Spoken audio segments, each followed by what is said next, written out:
Hey everybody, it's Scott Steen with winnersandwhiners.com coming to you with the Tuesday edition of Today in Sports Betting. And of course, as always, I am joined by my fellow insomniac all the way from the great state of New York out there on the biggest island in New York.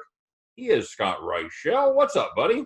Nothing much. It was nice talking to you. I believe it was, 4 a.m. your time, give or take? Yeah. Give or take. I don't know. My sleep schedule is kind of messed up. I have been getting sleep, but not from the normal, I'd say, 1 to 9 that most people have. Maybe roughly. Yeah, not my speed. But here I am, and I'm looking forward to covering some golf.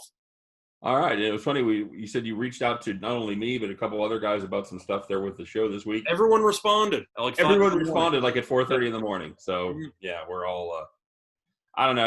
I'd like to blame it on the. I'd like to blame it on the COVID, but I don't think that's the case. I think you just got some guys that with pretty screwed up sleep schedules. So yeah, good to be here.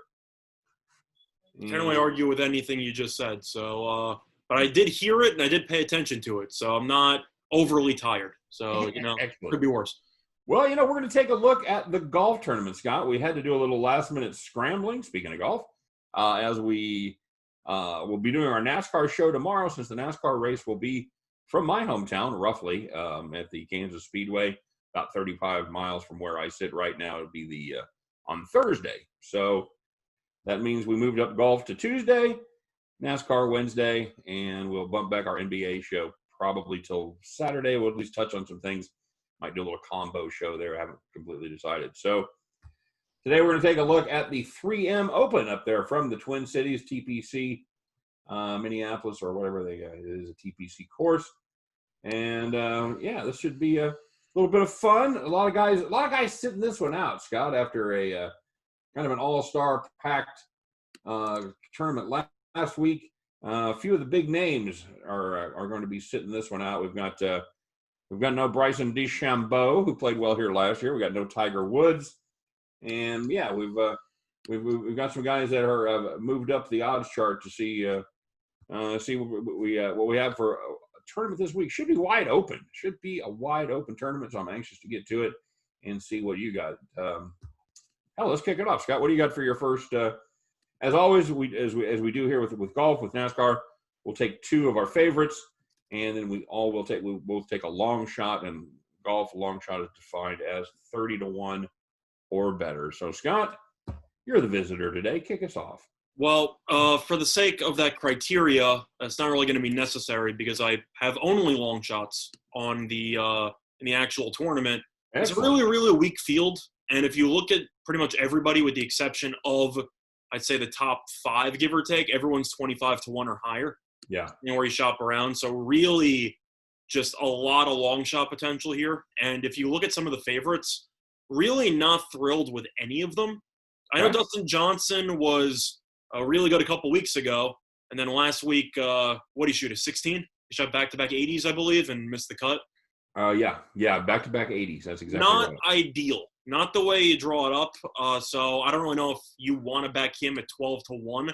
I know this course is going to be a birdie fest in comparison to last week's, which was borderline impossible, which had some of the harshest conditions for any golfer to deal with, let alone professionally.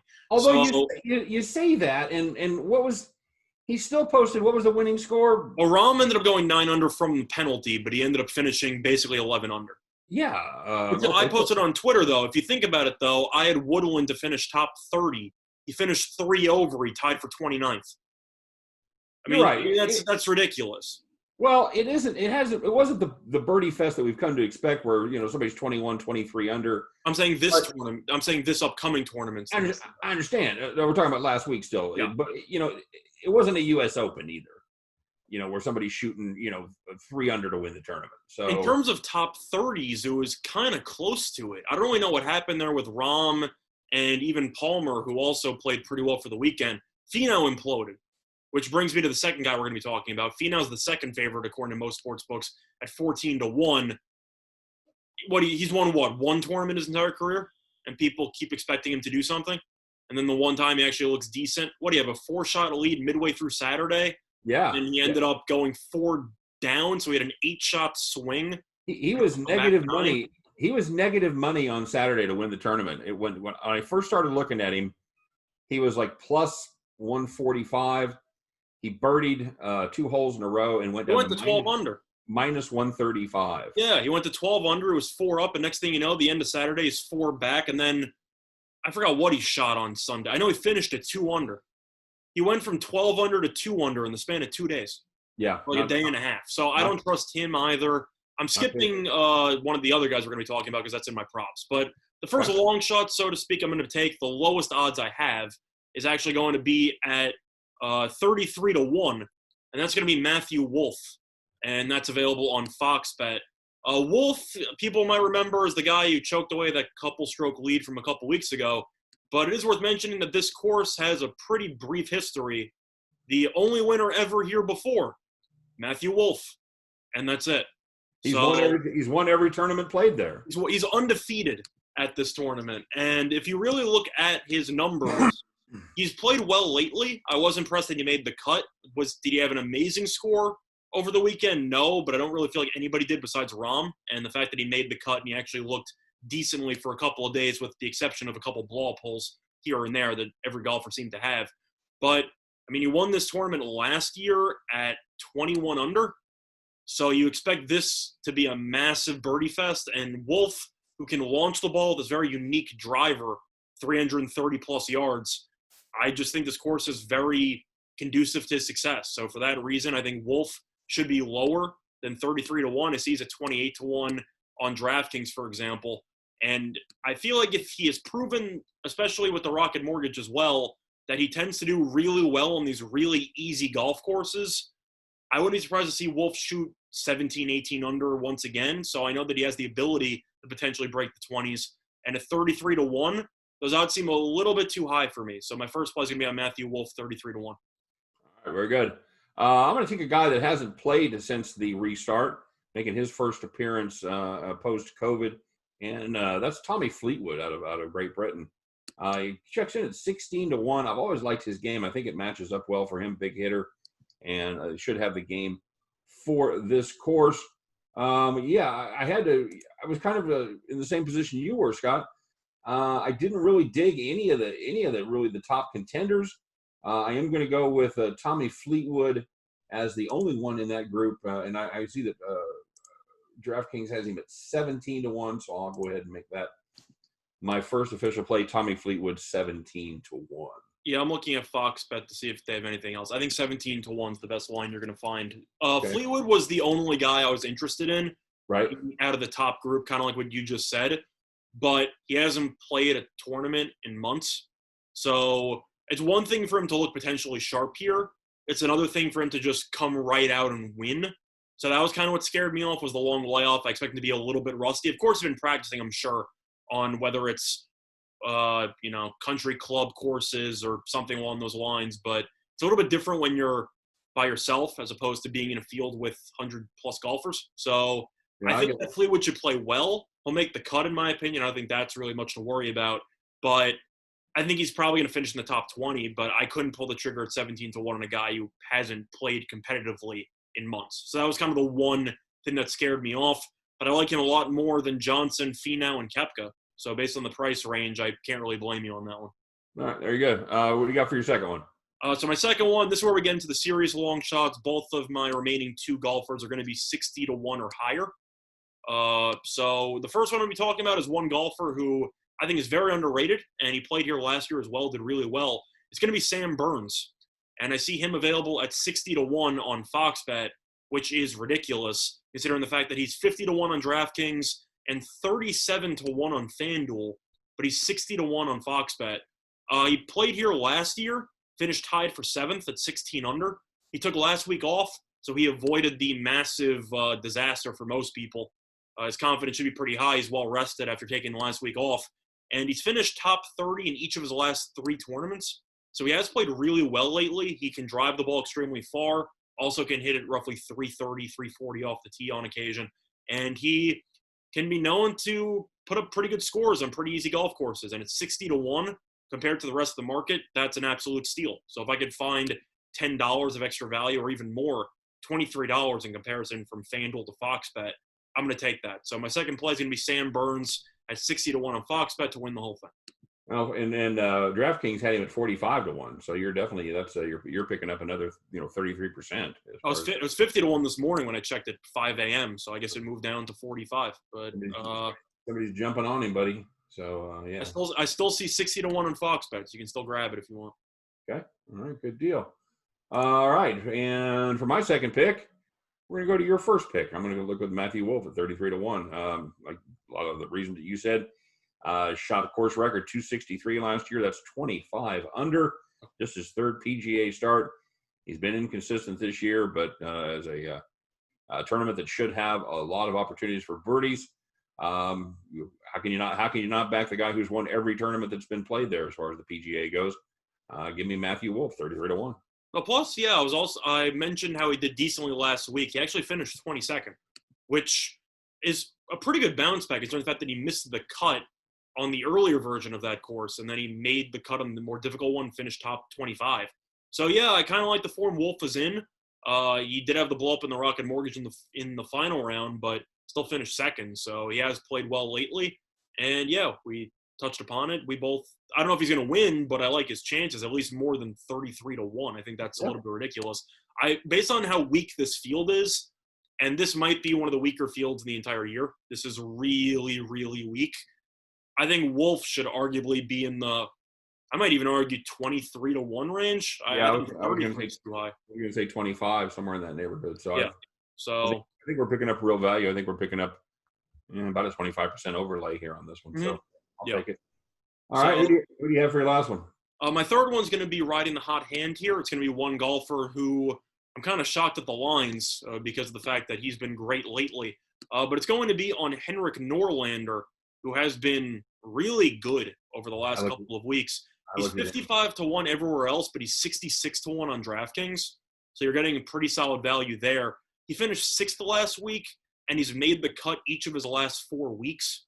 If you want to look at his daily fantasy price, I know that you're not a big daily fantasy golf guy, but his price has gone up roughly $2,000, which shows how weak the field is. Yet he's still 66-1 outright to win. He's been playing really well. One of the main issues that you run into when you pick outrights, just have your guy make the cut. Just get into the dance, see what happens, and maybe your guy can get hot.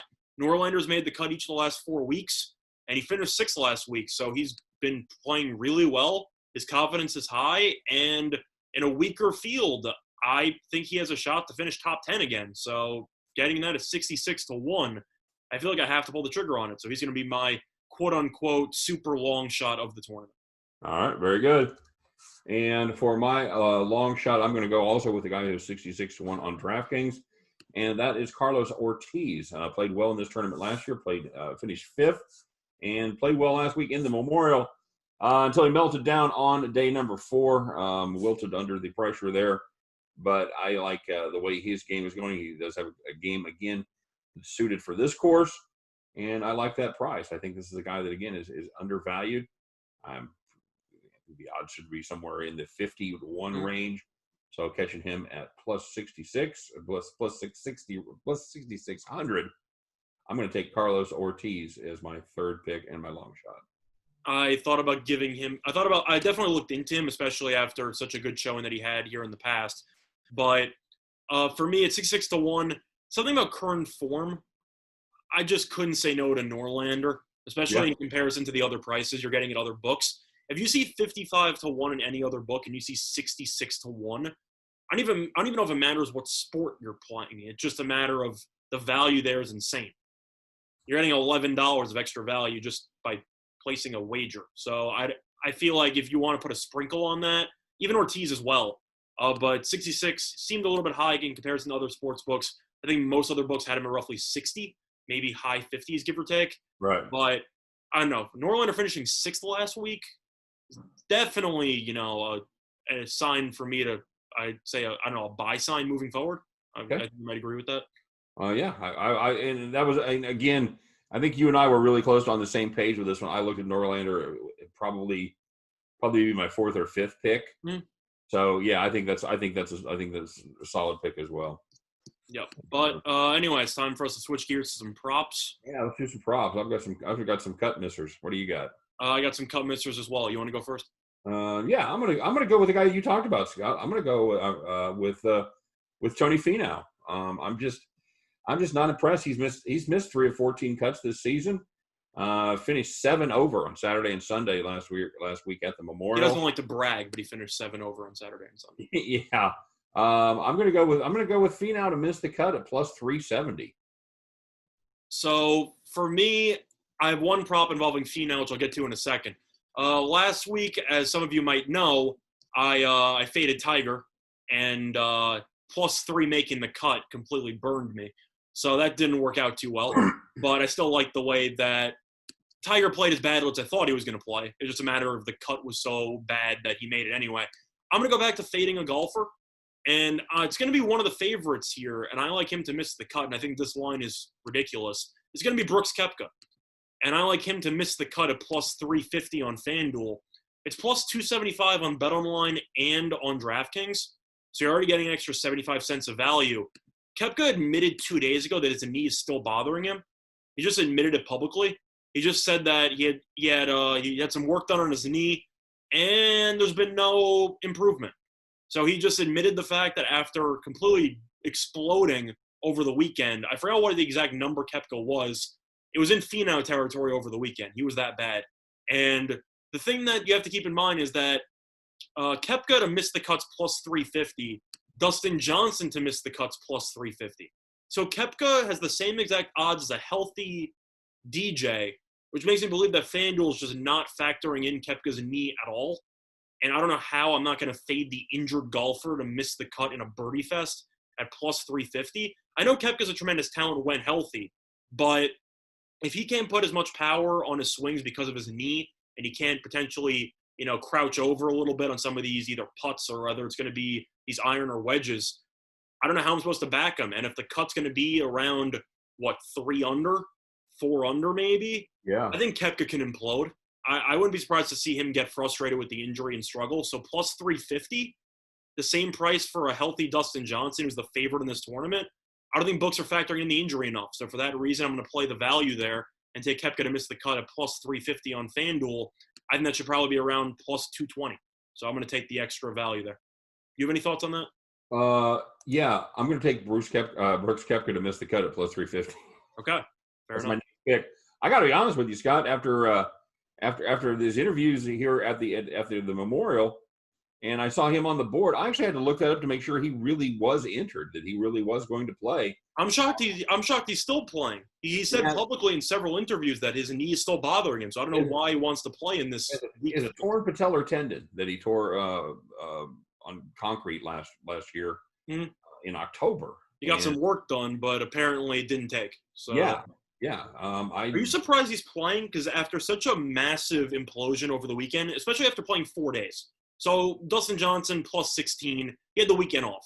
So he can still travel, he had time to think about it. Koepka's going to play 4 rounds with an injured knee and then immediately turn around to play a weaker field the week after. I don't really know if I agree with that decision. Because I don't think you're really going to improve much if your knee just needs rest. You know what I mean? Yeah, I'm with you. I was surprised when he came out and had the big announcement about, that he kind of excused his poor play with a knee injury. I was really surprised he was going to play in this tournament. I figured at the very least he would take a week off. Mm-hmm. But, that's not the case. He could be exaggerating the knee, but at the same point, you should at least factor that into the lines. And if you're going to have Koepka as one of the highest plus price returns to miss the cut, he should probably be healthy for that. Right. I mean, plus if he withdraws, I got to find the ruling there. I'm pretty sure you get your money back. I don't think that counts as missing the cut if he withdraws, which could be a little bit of a nuisance if you have to worry about him actually finishing the first 2 rounds. But would it shock you if Koepka goes, I don't know, +1 or just misses the cut by stroke because he really can't put any pressure on one of his legs? Probably not. No, not at all. That's I think that's a great fade. I liked it when you said it. I had to chuckle to myself because that's the same play. This is the same rationale I had. I just don't see, and I don't understand. I mean, it's not like it's not like a team sport. You're trying to give them the old okey doke and lull them into a false sense of security.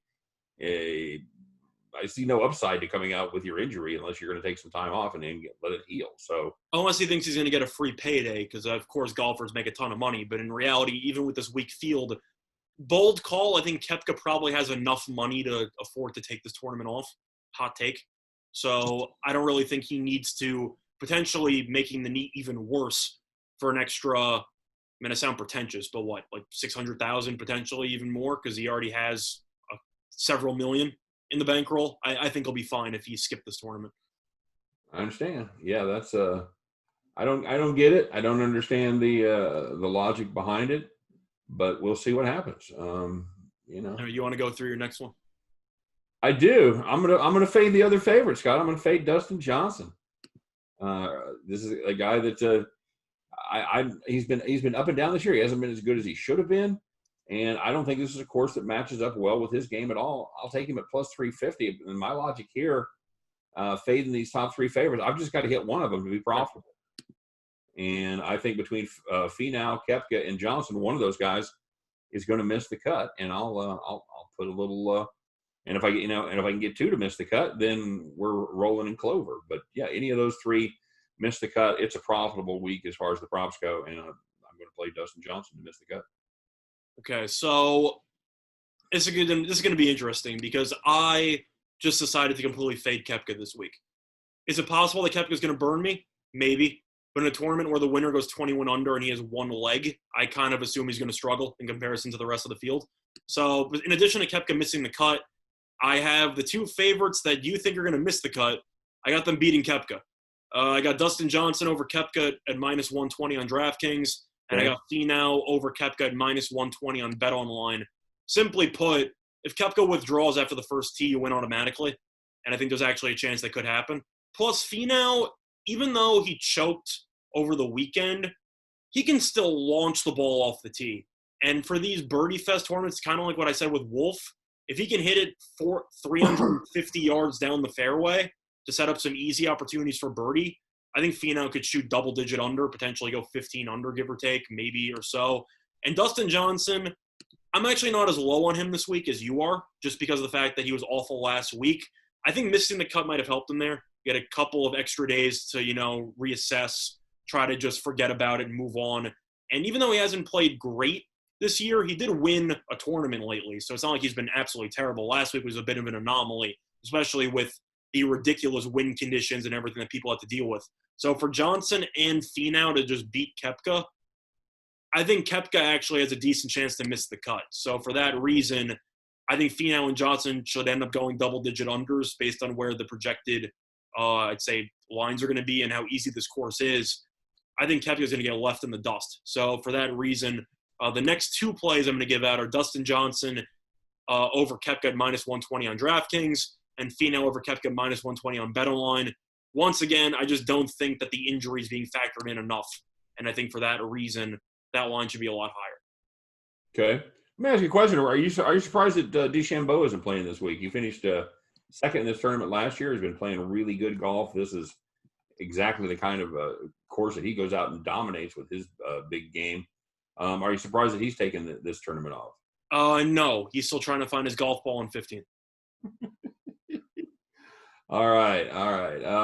So what else you got for props? I just cooked up those three props. What do you got? Well, the other two that I have are going to be doubling down on the two long shots, so to speak, that I have for the outrights. I like Burns top 30, plus 160 on FanDuel. You shop around, it's mostly around plus 130, but FanDuel is plus 160.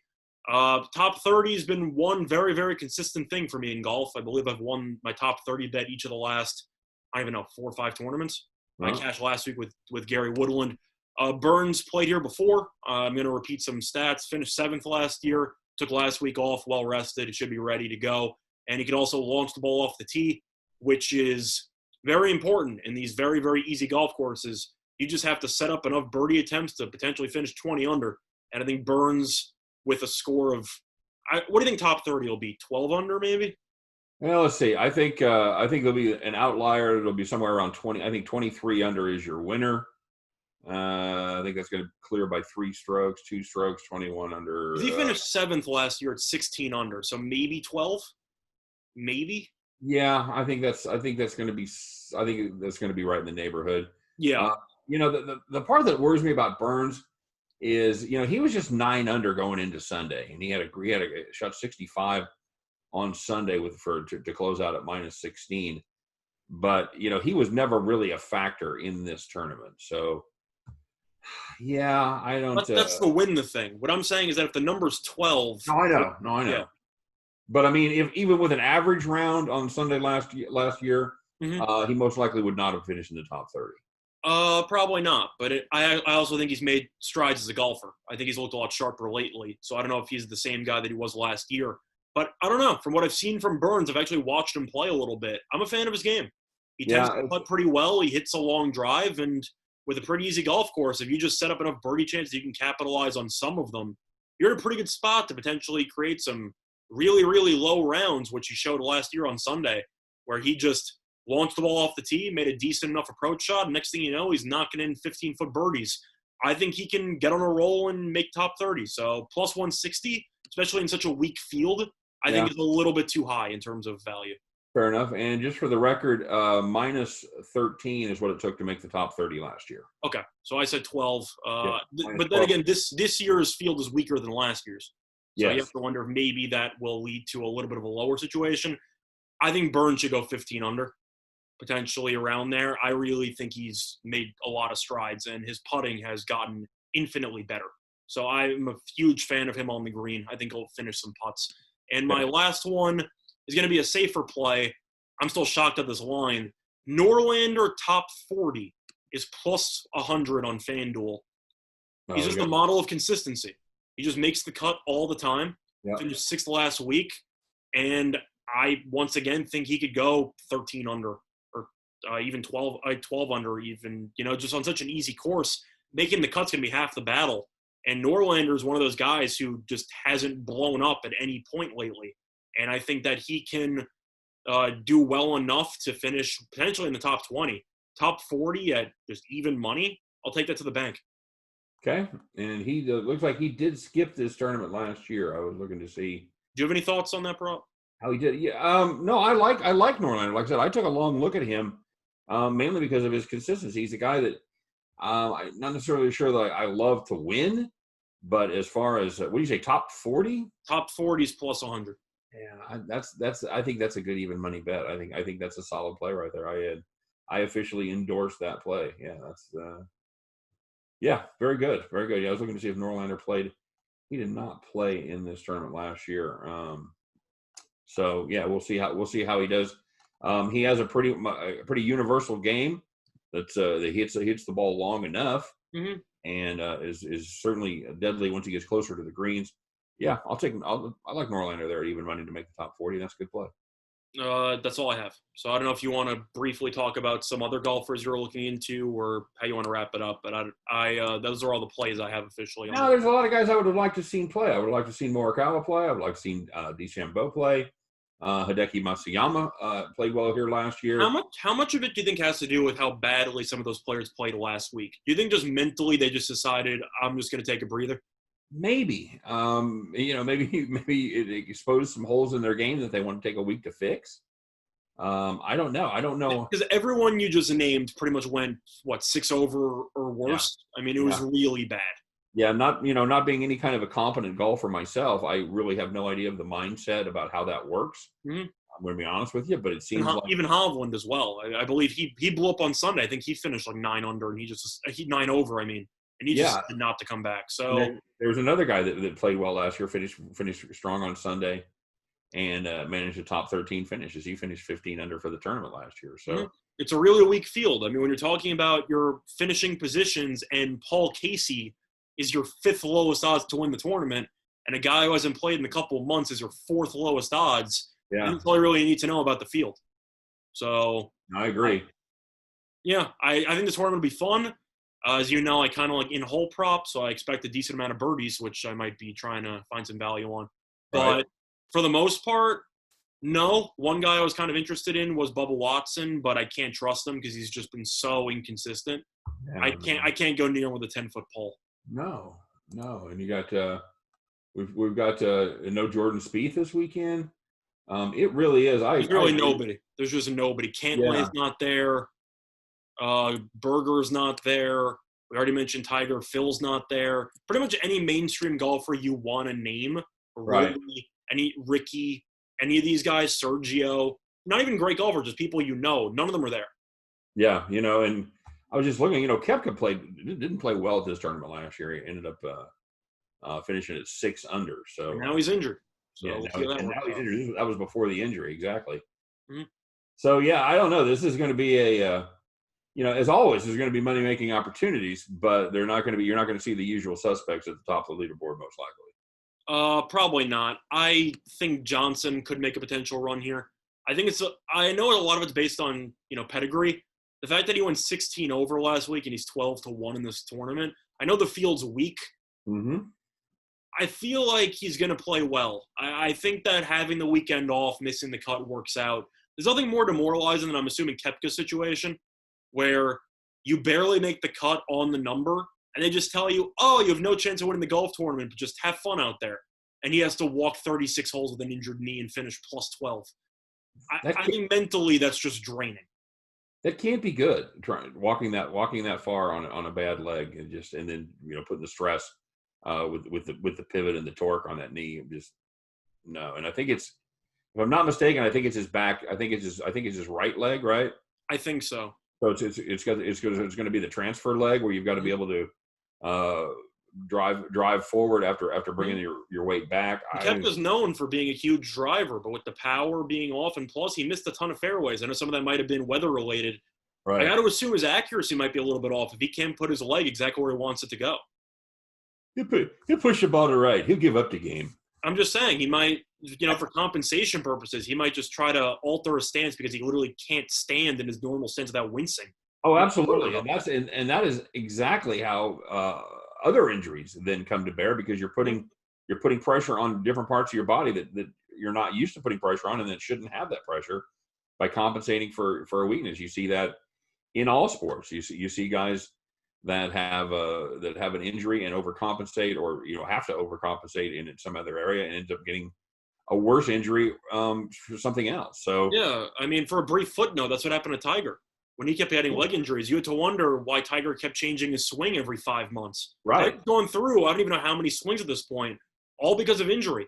He just couldn't he had issues with his legs, his back.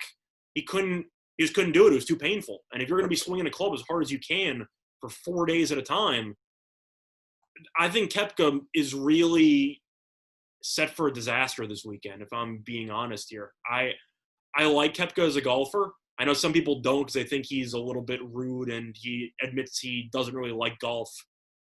He admitted he hates watching golf, and he thinks it's boring, but he's good at it, so he plays it. He's admitted that publicly. So a lot of golf fanatics don't really like him. I love Koepka. I think he's refreshingly honest. But for this tournament, I think I have to fade him because there's just so many question marks, and everything seems to be going against him right now. Yep, agreed. I'm 100% on the fade Koepka bus. So if Koepka burns me and I lose, then I'm retiring the fade bus temporarily, because Tiger didn't work out, and if Koepka doesn't work out, it's going to be painful. But where would you price Koepka right now with the injury? Because I really don't think he has a chance to win this tournament. I know that might sound completely ignorant, because I know Koepka's a tremendous talent. Would it be shocking if he was in the 30s? Yeah. I don't know. I know Tiger did it in the U.S. Open a long time ago against Rocco Mediate, where he had a torn ACL. He just was limping down the 72 holes, and he won in the playoff or anything like that. It's unheard of. He's on one leg off of a plus 12 the previous week. I think Koepka should take the next couple weeks off if I'm his agent or his trainer or his caddy. Just give him some time off. A lot of times you get those knee injuries like that, Scott, and time off ain't what you need. You need some procedure or something. It's going to linger. You got to get it fixed. That's the thing. So it's a situation. You see it a lot in the NFL where they know it's not going to get any better without major surgery, where they're going to miss a number of weeks.